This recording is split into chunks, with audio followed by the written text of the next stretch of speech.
1947ರಲ್ಲಿ ಭಾರತ ಮತ್ತು ಪಾಕಿಸ್ತಾನ ಅನ್ನೋದು ಸಪರೇಟ್ ಆಗಿ ಧರ್ಮದ ಆಧಾರದ ಮೇಲೆ ಮುಸಲ್ಮಾನರಿಗೆ ಪ್ರತ್ಯೇಕವಾದಂಥ ರಾಷ್ಟ್ರ ಸಿಕ್ಕಿದ ಮೇಲೆ ಟರ್ಕಿಯ ಪ್ರೀತಿ ಅದು ಪಾಕಿಸ್ತಾನಕ್ಕೆ ವರ್ಗಾವಣೆ ಆಯಿತು. ಕನಿಷ್ಠ ಇದನ್ನು ಅರ್ಥ ಮಾಡ್ಕೊಳ್ಳಿ ಸರ್. ಹಾಗೆ ಚೈನಾ ಸಪೋರ್ಟ್ ಮಾಡಲಿಲ್ಲ ಅಂತ. ಚೈನಾ ನಮ್ಮ ಪಕ್ಕದಲ್ಲಿರೋದು ಸರ್, ನಮ್ಮ ಎನಿಮಿ ಕಂಟ್ರಿ. ಚೈನಾ ಜೊತೆಗೆ ಪಂಚಶೀಲ ಒಪ್ಪಂದವನ್ನು ಮಾಡ್ಕೊಳ್ತೀವಿ ಅಂತ ನಿಮ್ಮ ನೆಹರು 1954ರಲ್ಲಿ ಒಪ್ಪಂದ ಮಾಡಿಕೊಂಡ್ರು. 59ರಲ್ಲಿ ಟಿಬೆಟನ್ನು ಕಬಳಿಸಿದ್ರು, 62ರ ಮೇಲೆ ನಮ್ಮನ ಮೇಲೆ ದಾಳಿ ಮಾಡಿದರು. ಅವತ್ತು ನಮಗೆ ದೋಖಾನೆ ಬಗ್ದಿದ್ದಲ್ವ ಸರ್. ಅದೇ ರೀತಿ ಇವತ್ತು ಡೋಕ್ಲಾಮ್ ಇರ್ಬೋದು, ಎಲ್ಲ ಕಡೆನೂ ಕೂಡ ನಮ್ಮ ಹೋರಾಟ ಅವ್ರ ಜೊತೆ ನಡೀತಾನೆ ಇದೆ. ಅವರೊಂದು ಎನಿಮಿ ಕಂಟ್ರಿ ನಮಗೆ ಹ್ಯಾಕೆ ಸಪೋರ್ಟ್ ಮಾಡೋಕ್ಕಾಗುತ್ತೆ ಸರ್? ಇನ್ನು ಉಳಿದ ದೇಶಗಳ ಬಗ್ಗೆ ಹೇಳಕ್ಕೆ ಹೋಗೋಣ.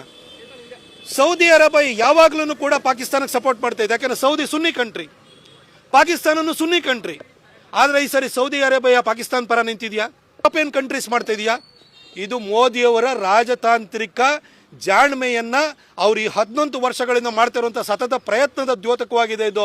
ಇದೇ ಡಿಪ್ಲೊಮ್ಯಾಟಿಕ್ ಗೆಲುವು ಅಂತೇಳಿ ನಮ್ಮ ವಿರುದ್ಧ ಮಾತನಾಡದಲ್ಲೇ ಬಾಯಿ ಮುಚ್ಕೊಂಡು ಕೂತಿರೋದು ಇದೆಯಲ್ಲ, ಅದು ಕೂಡ ನಮ್ಮ ಜಾಣ್ಮೆಯನ್ನು, ನಮ್ಮ ಯಶಸ್ಸನ್ನು ತೋರಿಸುತ್ತೆ. ಕನಿಷ್ಠ ಅದನ್ನು ಅರ್ಥ ಮಾಡ್ಕೊಳ್ಳಿ ಸರ್. ಫಸ್ಟ್ ನಮ್ಮ ದೇಶದಲ್ಲಿ ಒಂದು ಸಣ್ಣ ಕಾಶ್ಮೀರದಲ್ಲಿ ಘಟನೆ ಆದರೆ ಆರ್ಗನೈಸೇಷನ್ ಆಫ್ ಇಸ್ಲಾಮಿಕ್ ಕಾನ್ಫರೆನ್ಸ್ನವರು ಪದೇ ಮಾತಾಡೋರು. ಇವತ್ತು ನಾಮಕೆ ವಾಸ್ತೆಗೆ ಒಂದು ಹೇಳಿಕೆಯನ್ನು ಕೊಟ್ಟಿರ್ಬೋದು, ಆದರೆ ಆ ಆರ್ಗನೈಸೇಷನ್ ಆಫ್ ಇಸ್ಲಾಮಿಕ್ ನೇಷನ್ಸಲ್ಲಿ ಇರುವಂಥ ಕಾನ್ಫರೆನ್ಸ್ನಲ್ಲಿರುವಂತಹ 56 ದೇಶಗಳಲ್ಲಿ ಎಷ್ಟು ದೇಶ ನಮ್ಮ ವಿರುದ್ಧ ಮಾತಾಡಿದೆ ಸರ್? ಯಾರು ಮಾತಾಡ್ತಾ ಇಲ್ಲ.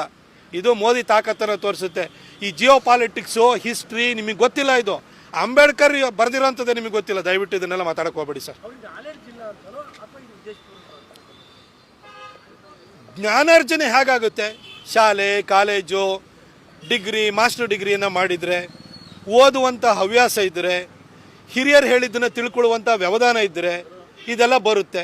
ಈ ವಿಷಯದಲ್ಲಿ ಭಾಳಷ್ಟು ಕಾಂಗ್ರೆಸ್ಸಿಗರು ಎಲ್ಲಿದ್ದಾರೆ ಅಂತ ನಿಮಗೆ ಗೊತ್ತಾಗುತ್ತೆ.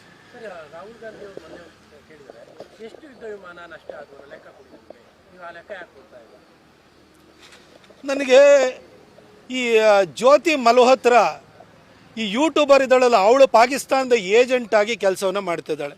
ಅವಳನ್ನು ಅರೆಸ್ಟ್ ಮಾಡಿದ್ದಾರೆ.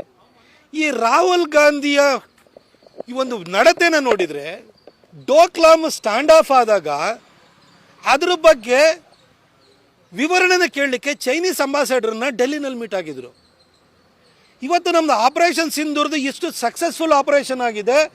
ಬ್ರಹ್ಮೋಸ್ಗೆ 17 ದೇಶಗಳಿಂದ ಡಿಮಾಂಡ್ ಬಂದಿದೆ. ಇವತ್ತು ಚೈನೀಸ್ ವೆಪನ್ರಿ ಏನಿತ್ತು ಅದರ ಮಾರುಕಟ್ಟೆ ಕುಸ್ತಿದೆ. ಇದು ನಮ್ಮ ಸಕ್ಸಸ್ಸನ್ನು ತೋರಿಸ್ತಾ ಇದ್ರೆ ನಮ್ದು ಎಷ್ಟು ಫೈಟರ್ ಜೆಟ್ ಬಿದ್ದೋಗಿದೆ, ನಮಗೇನು ಲಾಸ್ ಆಗಿದೆ ಅಂತ ಕೇಳ್ತಾರೆ. ಏನು ಸರ್, ನೀವೇನು ಚೈನೀಸ್ ಏಜೆಂಟಾ ಸರ್ ನೀವು? ಅಥವಾ ಪಾಕಿಸ್ತಾನದ ಏಜೆಂಟಾ ನೀವು? ಏನು ಜ್ಯೋತಿ ಮಲ್ಹೋತ್ರನಿಂದ ನಿಮಗೂ ಇನ್ಫ್ಲುಯೆನ್ಸ್ ಏನಾರು ಆಗ್ಬಿಟ್ಟಿದೆಯಾ? ಯಾಕೆ ಈ ಥರ ನಡ್ಕೊಳ್ತಾ ಇದ್ದೀರಿ?